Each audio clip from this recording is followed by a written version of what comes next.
Crackheads, welcome back to another episode of the Kraken Cans Podcast, where we talk all things cryptids, all things urban legends, and all things just a little bit spooky. Just a little.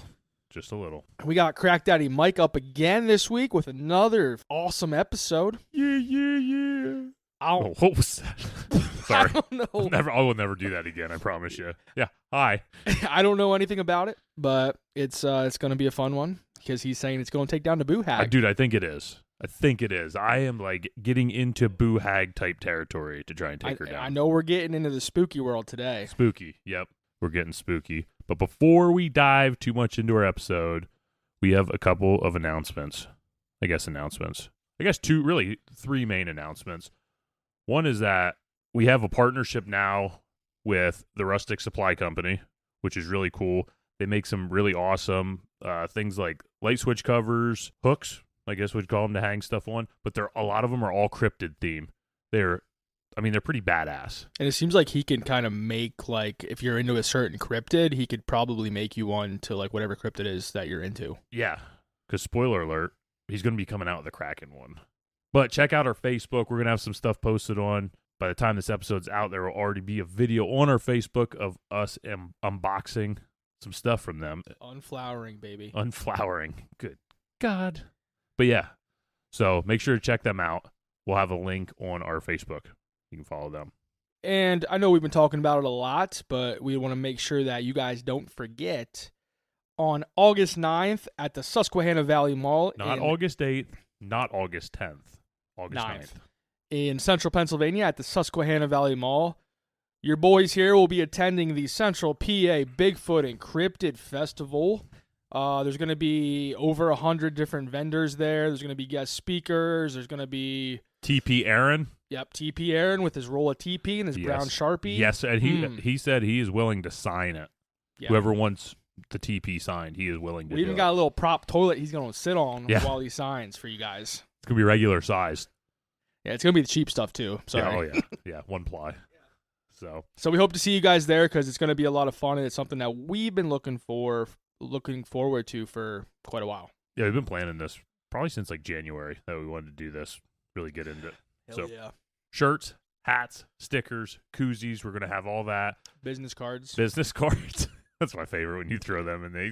Business cards. Is there a QR code on the business cards? There is.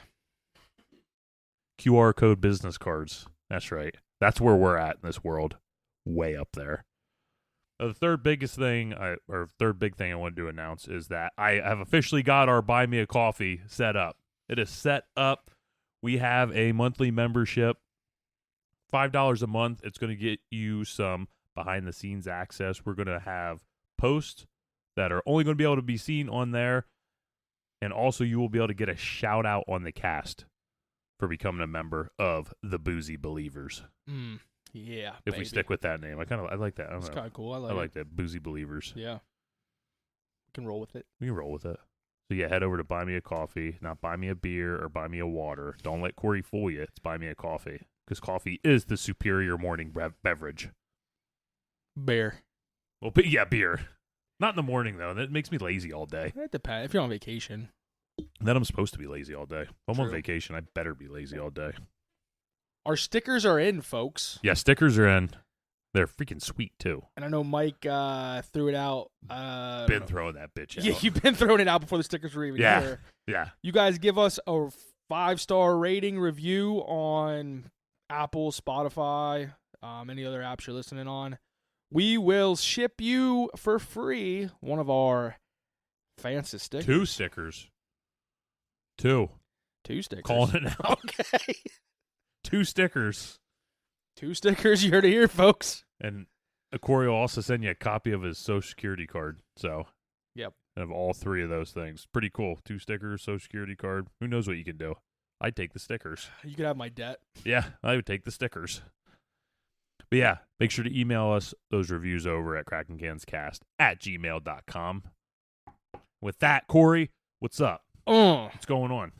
Not much. How was the Yankees game? Hot. Very hot. Yeah. It was a fun time. My son's favorite part of the entire trip was peeing on the bus. Nice. That is cool. While it was moving. I could see that. Yeah, so, 20 minutes into our trip to the Bronx, he already had to go pee 2 times on the bus, so I take him back. And what sucked was we were seats 1 and 2. Oh, nice. So we had to so you walk had the whole way to the back. Yeah. And like all the people on the bus by the end of the trip knew him because it's like, oh, here he comes again. Hello. So, they probably candy for him waiting and stuff. So like he would go back, and the funniest time was on the way back. I went back with him, and I'd go in with him to help him and stuff. And he went to the bathroom, and then I went to the bathroom and had him stand behind me while I went. And we went over. Dude, you ripped one, didn't you? No, It's even better. We went over a bump, and I like kind of lost foot of my lost balance, and I flew backwards, and I smushed his head between the door and my back, and he's just like, ouch, and he's like laughing about it. I was like, oh, sorry, bud, you're right back there. But then it's funny too because every time he would come out, he would just drop down on the ground and he would army crawl from the back of the bus to our seat, which nice and clean. Yeah, very, very dirty. He got a bath as soon as we got home, so we are good parents.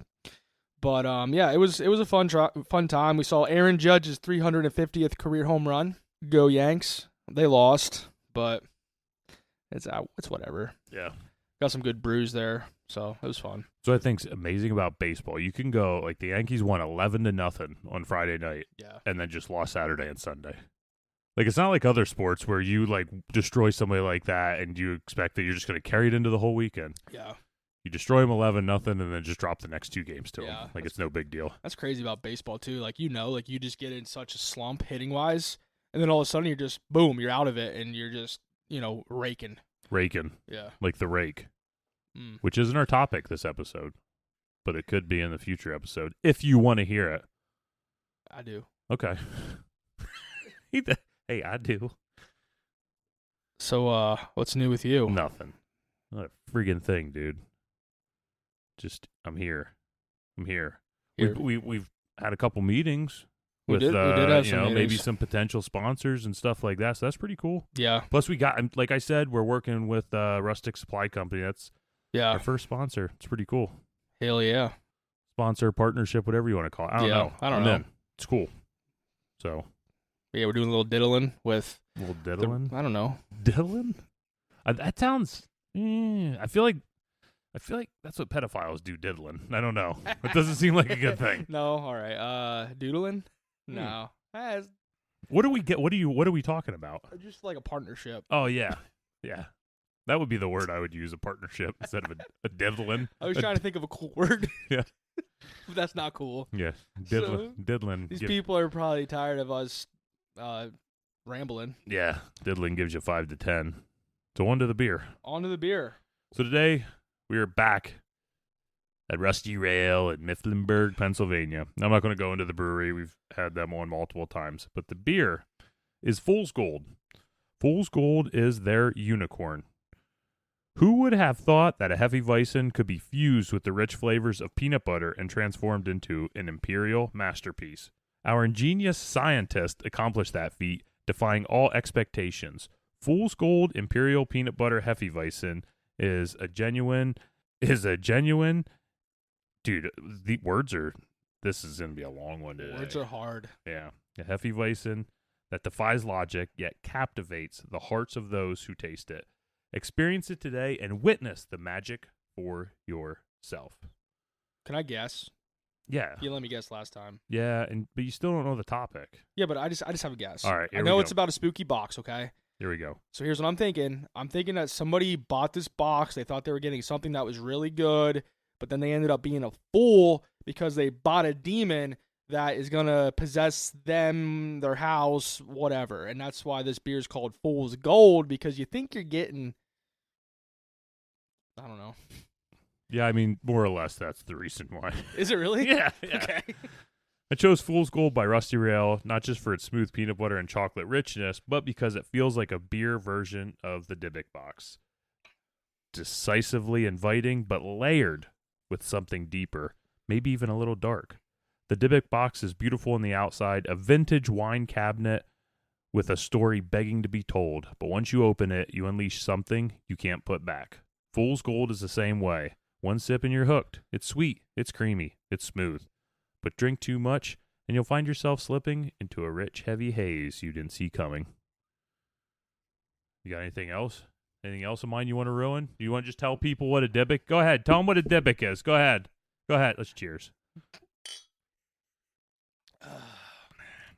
This beer has like a big time aroma to it. I'll be honest, the last time I had this in 2019, because he checked his I did check beer my app. Untapped, baby. Yeah. I gave it a 3 back then, but I'm thinking now I actually like this better than I did back then. So I definitely widened my palate as far as beer flavors go. Oh, it's wider. From all the yapping you do over there, trying to take my thunder on the beer comparison. I'm just happy I was right. Yeah, you were. I was a little disappointed I used this beer because it's like, oh, we're going to use for St. Patrick's Day now. There's a leprechaun one Oh, with a good. leprechaun on it. Good. I've seen it before. I forget who it's by. But no, this is a pretty good beer. You get like that strong hint of peanut butter. Oh, peanut butter? It's good on the golf course to use your peanut butter. Peanut butter. I'll try that again. Get it in like the back of the throat. Yeah. Yeah, it's good. I'm not a big Hefeweizen guy. I know what I like, and it's IPAs. Yeah, me too. Just how I am. And this is an 8.0% Yeah, beer. It's 8. It's an 8%. 8% beer. Like that's pretty strong, and like I wouldn't know it by drinking this. Yeah, it's pretty smooth for as strong as it is. So Yeah. it is a solid beer. If you like Hefeweizens, if you like peanut butter, maybe you're even not a huge beer drinker, but you want to try something, this might be something to try. Yeah. Give it a whirl. Give it a whirl.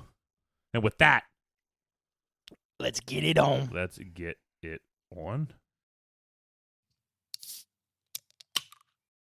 So before we get too far into this episode, I want to touch on the 4 sources that were used: mythologyworldwide.com, britannica.com, thefader.com, and a little bit of the youtube.com.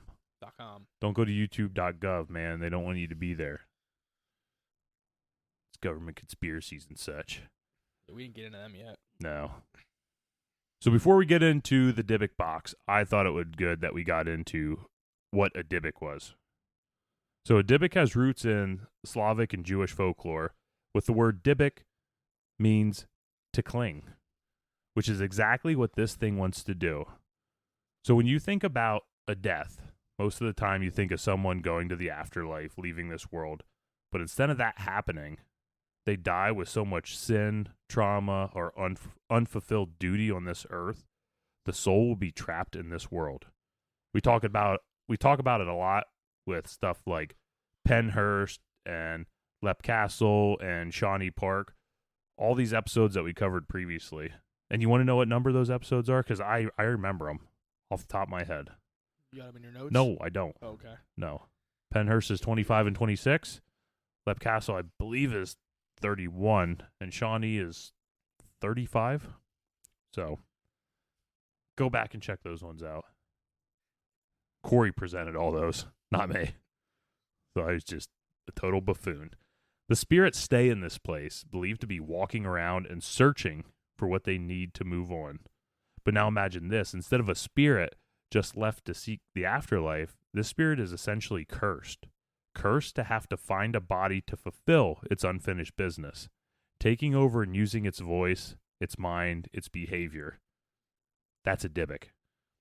Different. So is it kind of like a demon then? Well, it's different than a demonic possession because it doesn't totally stem from a demon, rather a deceased human. It's really odd because there's kind of like 2 schools of thought with it.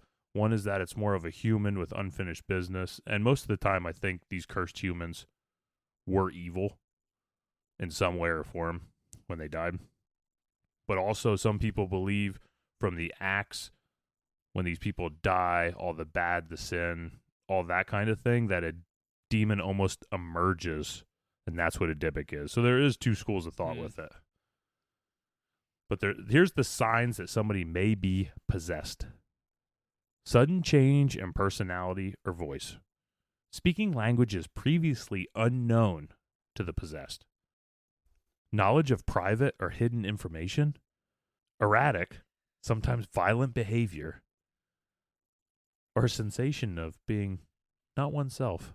Like these are like the most vague things. And you look at how do you know somebody's a Dybbuk? Well, They can't get it up anymore. they can't get it up, and they talk with a southern accent. So who knows what's going on? As long as they don't talk with a Jersey accent. Am I right, buddy? Yeah, I'm right. Or you're right. Yeah, you're right too. So the Dybbuk often identifies itself, speaking through the host body and naming the person it once was, which I think is really funny. Like, who are you? I'm Jeff. Like, oh shit, that was easy. Yeah. Like, who the hell is Jeff? Well, that's the guy. That's me. Yeah. Now I'm Jeff. Not Mike anymore. I'm Jeff. Do you like that or what? So how do you get rid of a Dybbuk possession? This will all typically be done by a rabbi or someone that is trained in Jewish religion. So a shofar, a ram's horn, may be blown to frighten or dislodge the entity. That's why I think it's really fun. I feel like it's basically just a fancy way of just being like, woo! Yeah. And it's just you just scare it right out of there. I pictured like a legit like ram's horn. And like when you said rams, you said ram's horn, right? Yeah, ram's horn. Because I pictured like, okay, this is just how I pictured it. I pictured like a ram's horn, right? And you just shoving it up somebody's ass to get. And you just suck it out. No, not suck. Oh. No. You just shove it up there, and it's like, oh, and it jumps out. Woo! Yeah, woo! Maybe that's where you blow it. I really don't Yeah. know. You have to blow the horn. I don't know. I am not a Certified rabbi. So yeah. Reciting specific palms, sacred text, or the name of God. A Dybbuk is often negotiated with, which I also find like. So they're like a con artist. Yeah, kind of. Dude, they're funny. Like a lot of the description and stuff of them is really funny. Ask why it possessed the host and guide it or force it to leave the body. Like Bob, why are you in Corey? Well, because I need a body. It's like, get out of there. It's like, all right. I figure it's that easy. Yeah. Like, just get out of there. Yeah. Okay. Okay. It may actually be directed to continue its journey to the afterlife or be put into something else, like an object. There's also a ritual bath. There's fasting, and there's other purification rites for the person after the Dybbuk departs. So it's not just like once he leaves the body, you're good to go. You're supposed to do all these things, kind of cleanse your body, get your body right, and you're ready to rock and roll. And is like to like keep this thing from coming back, possibly? Yeah, that's what the thought or the hope is, that you're able to do these things, and now it's not going to want to come back. But I made sure to save that last one, or one of the last ones, where it'll go into an object for the very end, because that brings us to the Dybbuk box. Can you just tell me real quick how you spell Dybbuk? So it's actually funny because I've seen it spelled several different ways. I'm spelling it Dybbuk.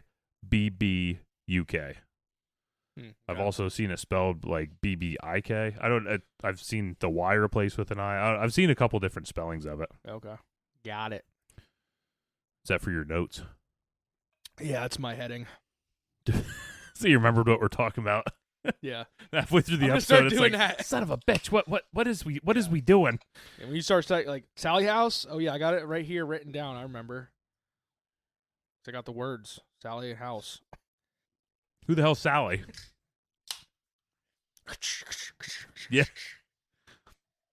So Corey, let's maybe dive into a beer break before we get all the way into this possessed box. That's all cool right. with you. Beer break. Beer break. And we're back from the beer break. I got a 6-inch head on the beer I just poured. It's horrible. So let's get into the Dybbuk box. So the story starts, we are going to be in and around the Portland area with the start of this story. Ooh, Oregon. Yep. Ooh. So we know how you feel about beanie wearing hipsters, and man. you got me feeling that way too. Well, It's peer you're welcome. pressure. You're welcome. I guess thanks. Yeah. You don't want to hang out with them beanie wearing hacky sacking hipsters. So they do like craft beer though. So I'll give them that. Yeah, but you remember what kind of craft beer that comes from that area? Oh yeah. Ooh, gluten free. That might have been Seattle, but same Barf. thing. It's they're all lumped together. Yeah. Guilty by association up there. Yeah. I don't give a shit if you're from Washington or Oregon or Northern California. You're all stupid in my book. Thanks for listening. Thanks for listening. All right. So the story starts with an antique dealer by the name of Kevin Manis. Kevin made a living off of bouncing from estate sale to estate sale, wheeling and dealing, flipping antique furniture. Not physically flipping Do you it. have a year? What was 01? 2001? Yeah, let me double check. 901? 1801? No, not 1801. I just, the people need years. No, you need years. People need years. I'm for the people when you're presenting. 2001. 2001, folks. When it all started. Mm. Just like I told you.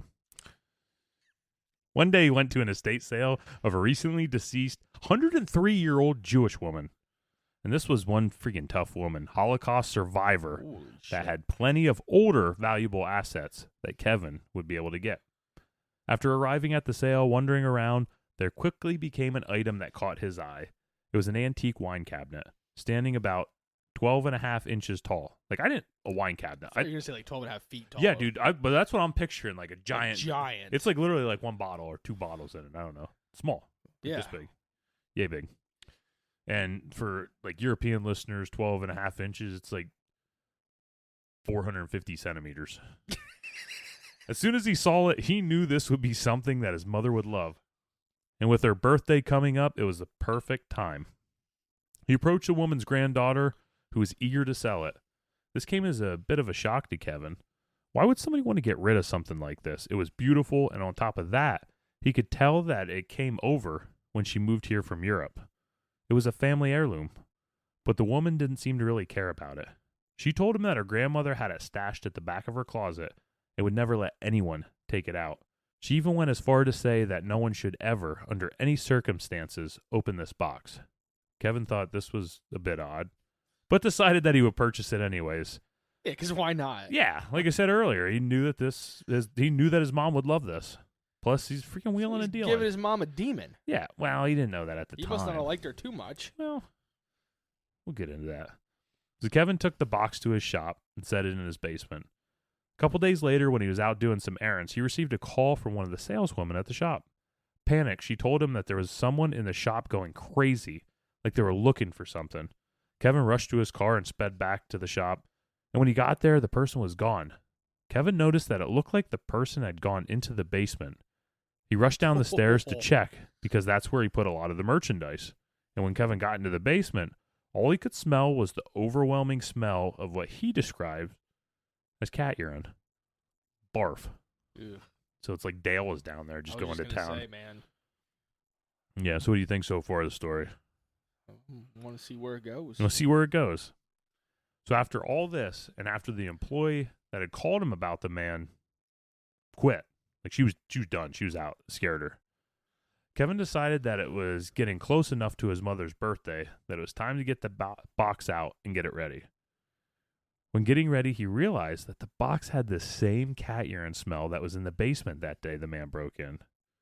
He cleaned it up well, getting the smell out, and decided against doing anything really cosmetically to the box. He thought his mom would like it as is. Cat urine and all, Yeah. baby.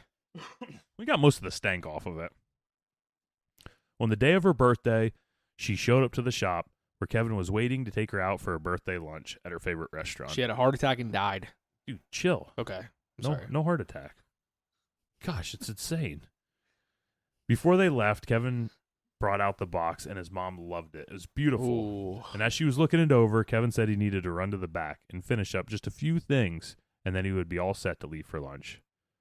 Not soon into finishing up his work, one of the employees came running to the back to get him. She said there was something wrong with his mom. Kevin told her to call 911 and ran out to the front of the store, where his mother, sitting in a chair, was wailing and crying. She wasn't passed out all the way, and she also wasn't very responsive when Kevin tried to talk to her. So the EMTs rushed in, got her on a stretcher, and hurried her to the hospital with Kevin by her side. Once at the hospital, it was confirmed that she had suffered a massive stroke. And with many stroke victims, she, for a period of time, lost her ability to speak. She would have to resort to pointing at letters to spell out what she needed to say. The next day, while still in the hospital, Kevin came by to ask his mother how she was doing. She pointed to the letters NOGIFT. No gift? Kevin thought that was odd, so he asked her if she was talking about the box that he had gotten for her, in which she spelled out HATEGIFT. Hate gift. Kevin respected his mom's wishes and decided that it was best to give the box away. I think he assumed that the trauma of the stroke so close to when she got the box made her not want it anymore. So, I think that this dude, he didn't think anything like of it. He just thought that she associated this box with the stroke. Yeah. And I don't think he thought like, that this thing's like all. demonic or anything like that. Mm-hmm. Yeah, right? Okay. Yeah. Yeah, that's kind of what that was what I was leaning towards. It's just like, oh, mom had a stroke. She just got this box, so she's associating that this box gave her this stroke, basically. But, like, no type of paranormal, stuff going on behind it. Yeah, it's because at this point, really, besides the man breaking in and the cat urine smell, there wasn't anything negatively associated with this box. And where did the man break in again? The man broke in? Yeah, where was that at? The location where he broke in? At his shop. At his shop, Yeah, okay. At his shop, yeah. So, which brings me to a question. At this point, and I guess we kind of answered it already, would you personally think there was anything wrong with this box? Probably at this point, no. No, I wouldn't think so. No. Yeah. I mean, like, hindsight's 20/20 for us. We already know kind of what's going on with it. But like, it's just like a common, like, stroke, lost her ability to talk, and like all that's like, okay, like that happens. Yeah, for sure. So like and she's an older woman. It's not like she's just like some. Yeah, so like at this point, it's like, okay, like it's just a normal, unfortunate occurrence. Yep. So Kevin decided that he was going to give the box to his sister, who within a week gave it back. Then his brother and sister-in-law, they were the next ones to get it, and they complained that it smelled like jasmine flower and cat pee. So they gave it back. What is jasmine flower? Did you look that up? I didn't look up what jasmine flower was. Let's have that person in the back. You looked that up? Yeah, I got it right here. It's a type of flower. Jasmine flower is a type of flower? I feel like there was something else, a topic that we covered before that had jasmine flower in it, but I can't remember what it was. I don't know. I must have been drunk. It's basically just a vine or shrub in the olive family. They're native to tropical and warm regions of Africa and Oceania. So jasmine and cat urine. Yeah, the jasmine, kind of odd that they like specifically smelled jasmine flower with it. But I don't know. Maybe they're like florists or something. I don't know. I just got to maybe you'll get into this. Maybe you won't. I don't know. But, like, why is this Kevin just trying to give this thing to anybody except just take it in himself? I think he knows it's really nice, I guess. I don't know why he just doesn't try to sell it at his shop. Yeah. I don't know if there's, like, a guilt that he has associated with his mom having the stroke when she got it. I don't know if there's a guilt that he would feel if he sold a gift that he got for her at his shop. Yeah. That he would just rather it stay within the family. But at some point, he's got to take it in himself. Maybe he does. Maybe he does. So they gave it back after smelling the jasmine flower and cat pee, and he decided maybe he should stop giving it to his family. And then he thought, I know, I'll give it to my girlfriend. She asked if he would mind just selling it and getting rid of it, like not long at all after I think she had it for like 3 days, and she just gave it back to him and said, can you just sell this? So we don't know like what these people were experiencing that they didn't want this? We get into it a little bit later, but basically a lot of them were having like these horrible nightmares. Yeah. And a lot of the people in the house were experiencing the same nightmares. Interesting. Which we'll get into the nightmares in a bit. Ooh, can't wait. So Kevin was able to sell it to a couple in the Portland area. So he's relieved. He finally got rid of this thing, but not for long. He arrived at his shop one morning, and there it was on the front step. On it was a note. All the note said was, "This has a bad darkness." So at this point, Kevin just figures he is stuck with this thing. No one is going to ever take it. And honestly, how bad could it actually be? He figured just bring it on home. But it didn't take long for him to really start to understand the power of what this thing could do. he started to have horrible nightmares. He said in them he would be walking with a friend, and suddenly the friend would morph into a demon-like hag, and the hag would attack him, causing him to wake up from a dead sleep. And if this wasn't bad enough, Was it the boo hag? it wasn't the boo hag. She wasn't on his chest or nothing, Okay. trying to make some loving, you know. But if it wasn't bad enough, he would have bruises on his body in the same area that the hag grabbed him during his sleep. Damn. So even family members, when they came to visit, there was a time where his brother and sister-in-law came to visit. They had the same exact dream. That's when they told him this is a reoccurring dream that they had when they had the box located in their house. It was this person, demon, soul, whatever it is, that's in this box that's trying to get out of it.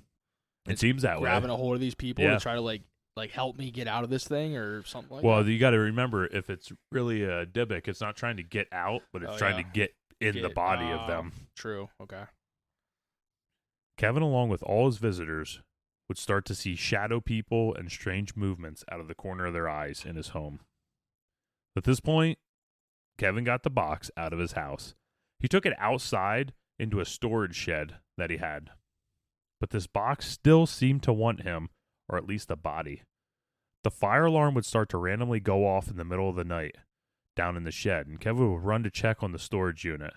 But upon entering, all he was met with wasn't flames, but the smell of cat urine coming from the box. Kevin knew that he needed to get rid of this box. So this son of a bitch put it on freaking eBay. eBay. Now, I think at first Is this glance, still like 2001 we're talking, or is it probably maybe like 02, 03. Yeah, We're a still couple early, years. like early Yeah, 2000s.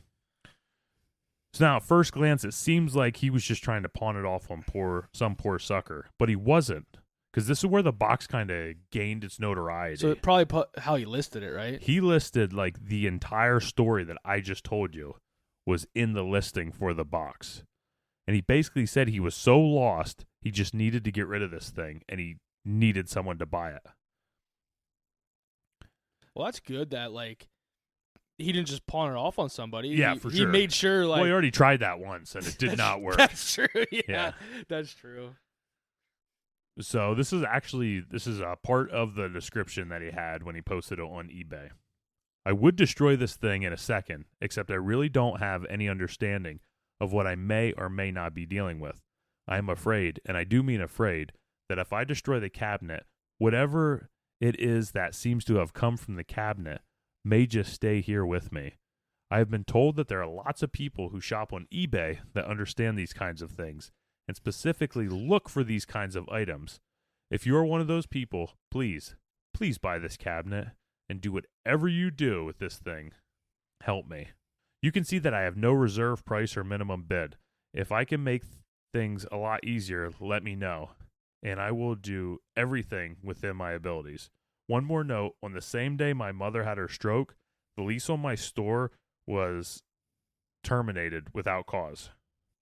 His lease was just terminated. Yeah, and then he has the measurements of the box listed.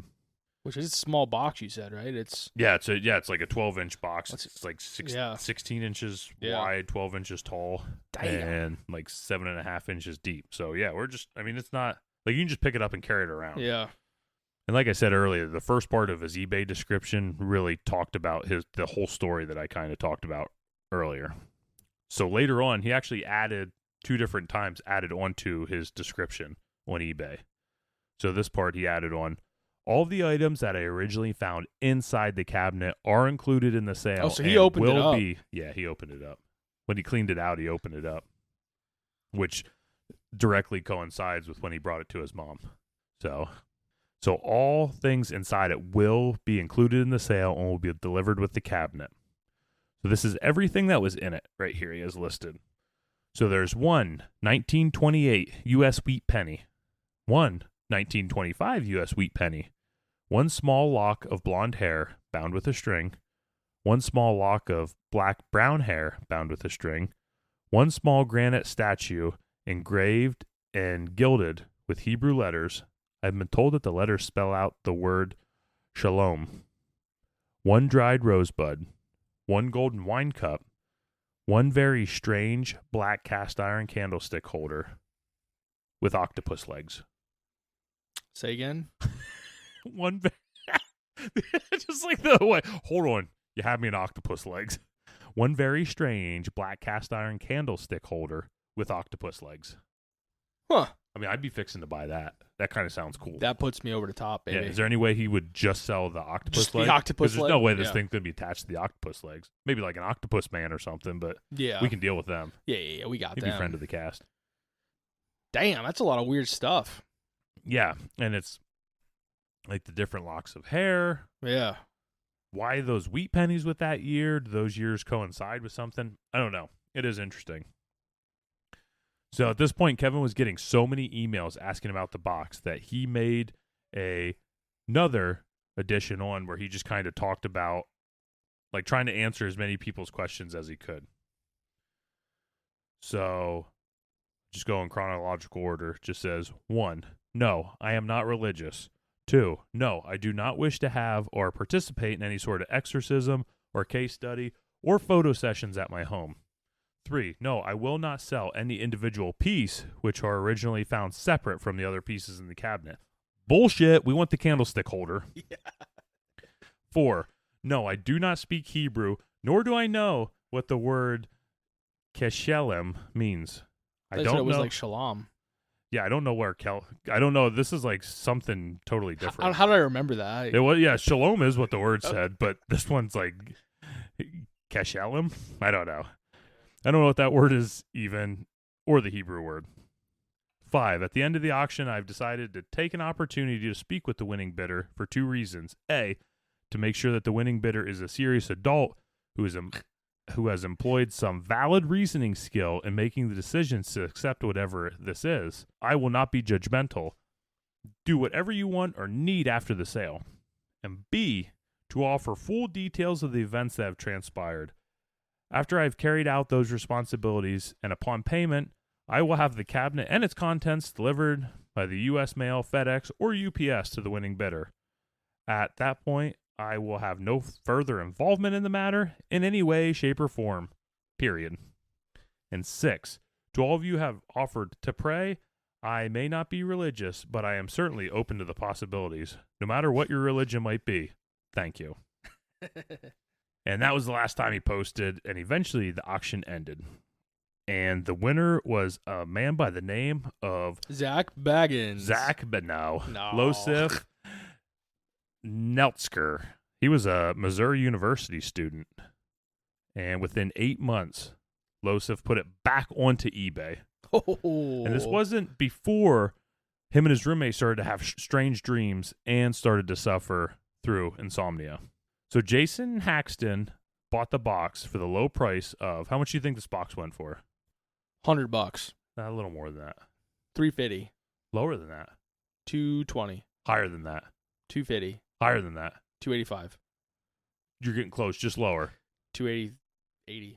$280. You got it, man. You nailed it. Yeah. It was like Price is Right. Yeah. Which to me, I mean, that seems cheap, I think. Because this Yeah. is like a handcrafted, nice wine cabinet box. I don't know. Old, for sure. So, and I just thought, like, with the notoriety that this box had, with the demon, you know, people, like, just eat that shit up. I thought it would go for more. You know, if and you probably don't have this in your notes, but it's something I think about, like, even if I ever go to, like, antique stores or get something that's old, like old baseball card or something like that, like, you look it up to compare it with other ones. Like, did you ever look up if there are other similar boxes like this one? I know. Yeah, I didn't look it up. I was just curious. I didn't check the going rate for one of these boxes. Ooh, we'll have to get one. Keep it at your house. No, everything stays here. Okay, so Saxton claimed that when he first got the box, he would get welts and sores all over his body. And before long, he actually started to cough up blood. Holy shit. He decided that they needed to solve this thing. So he got scientists involved with some of the best tech to just try and figure out what was going on with this box. He got paranormalists, which is, I didn't know that was like... Paranormal. I didn't know that was like the scientific name, to study it. And he even got Kabbalists, which are practitioners of Kabbalah, a form of Jewish mysticalism that explores the nature of God and the universe, and What the fuck? to look and pray over this thing. But nothing seemed to take the power away from this thing. So you know what he did? Dude, this is like the smartest MFer in this whole story. You know what I would do? What would you do? If I bought this box, you know what I would do to claim this box my own? Pee on it. No. Have Dale pee on it so his cat pee would take this thing's cat pee down. I take a big shit right in it. Damn. And close it. That's kind of gross, though. But then it's like you're making... Yeah, but what if you're just making it mad? Like, what if it's, like, really mad now? Yeah. Like, I'd be pissed if you just shit my house. I'm not going to lie. If I walked out to my living room and there's just a big pile of Corey poop out there, I'm going to be mad. I'm going to come after you. Yeah. In your sleep. You're claiming your territory. It's true. I see where you're going for. Yeah, that's what I would do. What this guy do? He bought a military shockproof box, and he buried it underground somewhere on his 26-acre property. And this is where it stayed until he was contacted by a man that wanted to add the box to his collection.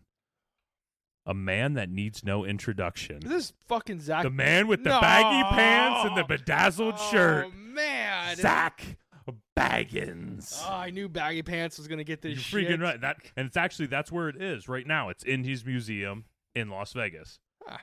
Yeah.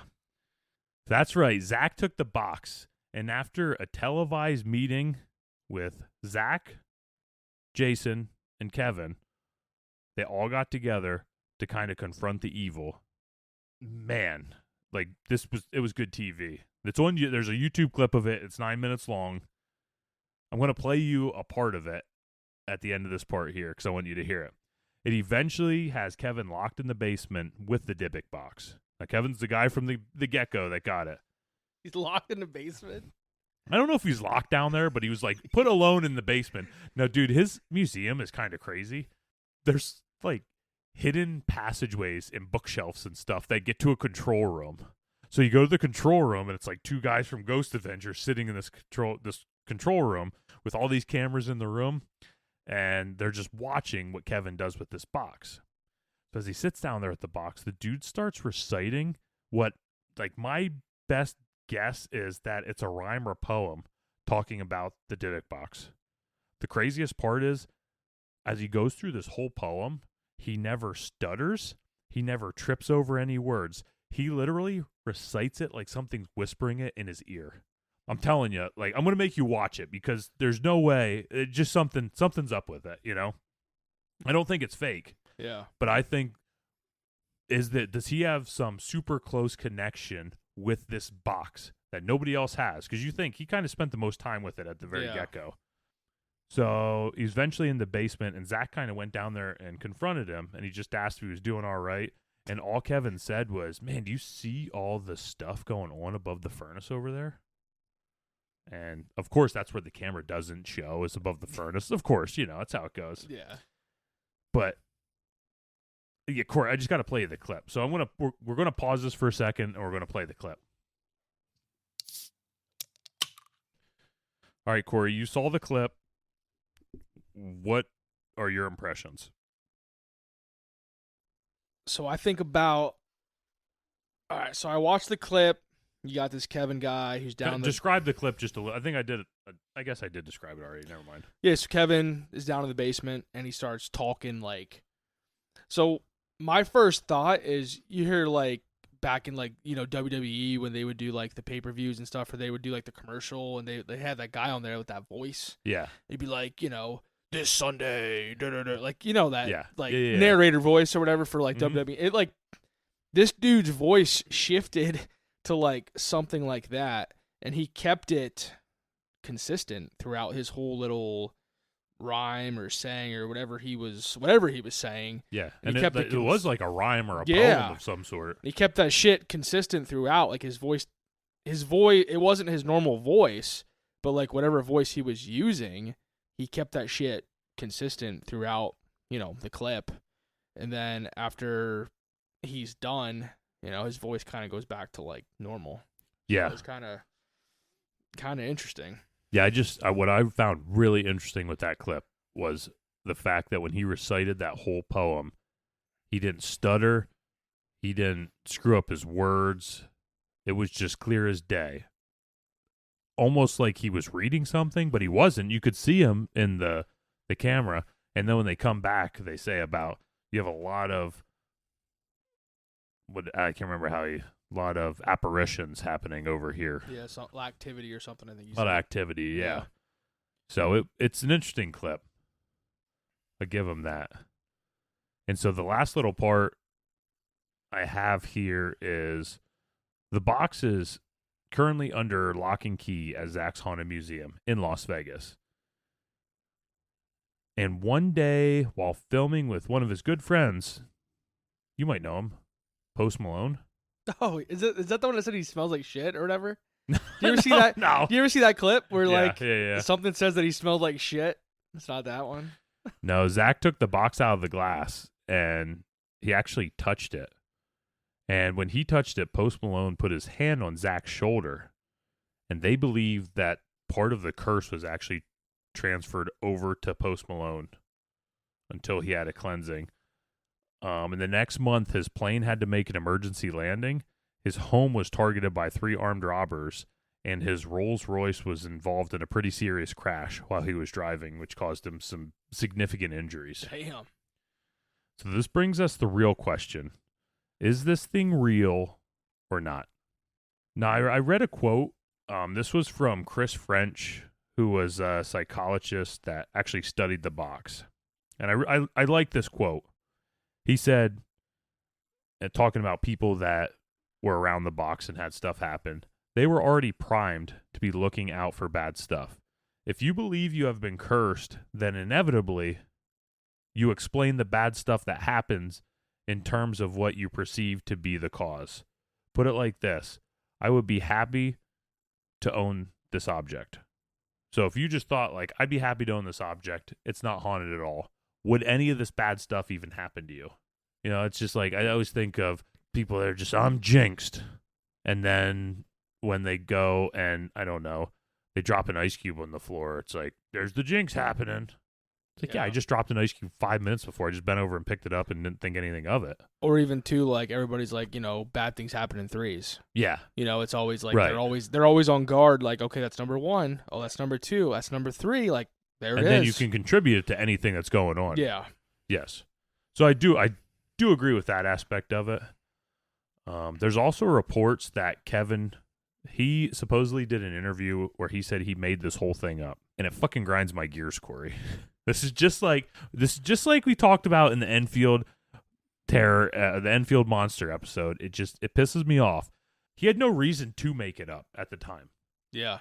He had no financial benefit to it because maybe he wanted to bid it up more on eBay. Yeah. I don't know. Maybe that's the only financial aspect of it. Because he didn't really care how much he sold it for. No, it according didn't to seem him. that way. Yeah. And he went to such great lengths and maybe he planned like, oh, if I do all this, I can go on TV, I can have a movie, I can do this, I can do that.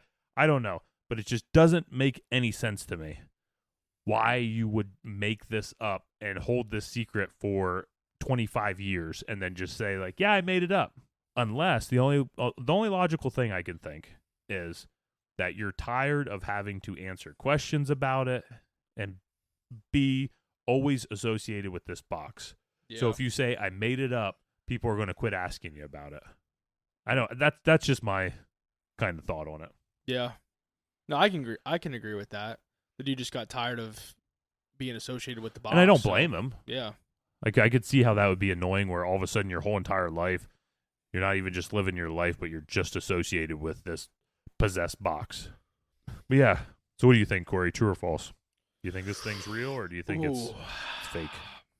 I feel like I had it when Zak Bagans gets involved, there's definitely some flags that go up. Yeah. Just a little bit, There is some. I mean, looking at that clip, could it be fake? Yeah, absolutely. It could be fake. Yeah. But, just how the guy was talking and stuff, it makes you feel like there could be something there. Just the way he's talking gives me like the heebie-jeebies, man. Yeah. And also, so like the second guy that bought the box, he just Jason just buys this box and basically just buries it on his property. Yeah. No financial gain. Literally, he's just throwing money in the ground. He's spending more money to make sure this thing's protected because he doesn't want it to be buried in the ground and break apart with the thought that this thing's going to escape. Because he bought it for how much? $280. Yeah, and then like he buried it in like a. But like it's no it's a legit military case. that Yeah, we that's got. what I'm saying. Like how much it costs for that military Right. case. Like, Yeah, so I just think man, I'm usually not big. Cursed objects I can get behind. I'm not super big on a lot of other things, but there's something about this, man. I guess that's why the part where Kevin just says he makes everything up it just really grinds my gears. it's just like Kevin Garrett, or what's the guy? Remember the Yeah, Garrett something? freaking Garrett something. Kevin Garrett, or I don't remember. I don't know. Yeah, I know something Garrett. Freaking eliminate Yeah. that dude out of my brain. But yeah, from the Enfield, I think it's the Yeah. same thing. You get so tired of your life being associated with this one thing that's your way to get out of it. So Corey, that brings us on to the folklore score. Let's do it. All right, we're back, boys and girls, with the folklore score. And just a little reminder here, our champ right now is Krampus. 74. I'll read the things behind you so I can read it. Is Krampus sitting at a 74. all the way down to our number 10 skin tag Boo Hag sitting at a 60. So we got to beat a 60 today to knock her off the fucking board. Yeah, dude, it's happening, I think. I think it's happening. On my part, it's happening. It's happening on my part too, Yeah. I think. So Damn, we might overshot this thing just to get her off, but I'm not upset about it. So if this is the first time you ever tuned into the show, we give you a little spiel. We got 5 categories we're going to go over here in a second. Give them a score of 1 to 10.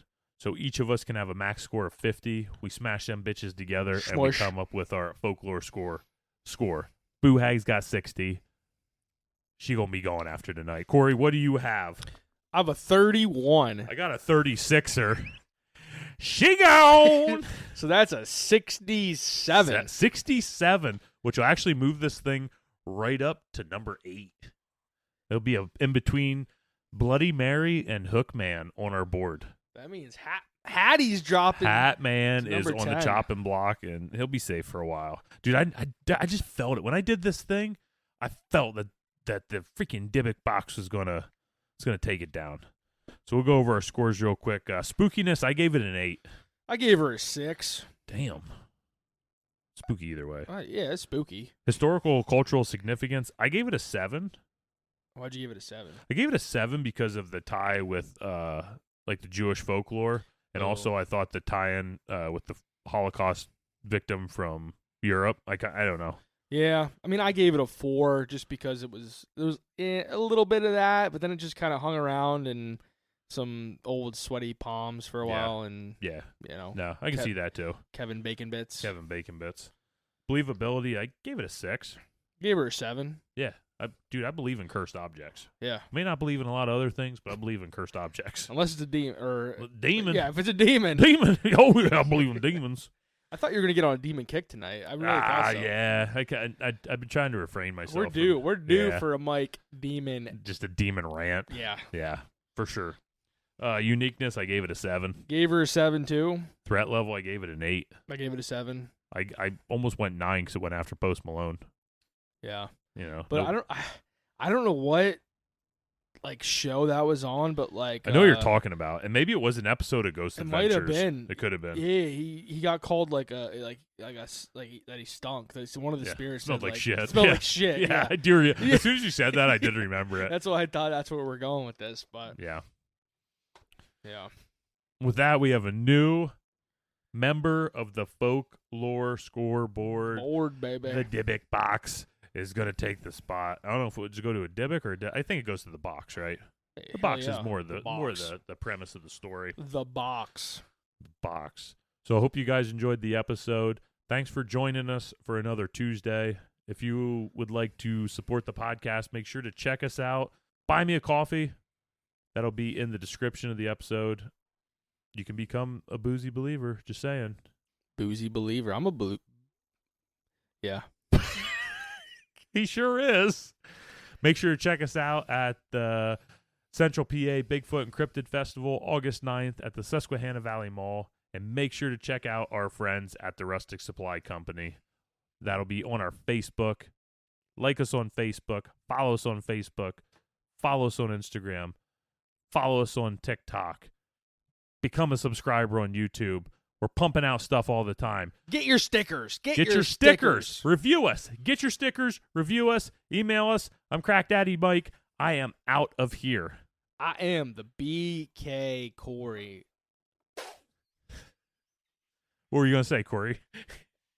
It stands for the fucking butt crack. The butt crack. That's right. Mike's so stupid. No. I wanted to see what you said. No. Mike's dumb. Yeah, okay. Corey stupid, Corey stupid, Corey stupid, Corey stupid, Corey stupid. What to say Mike's dumb, and it's like, that's not right.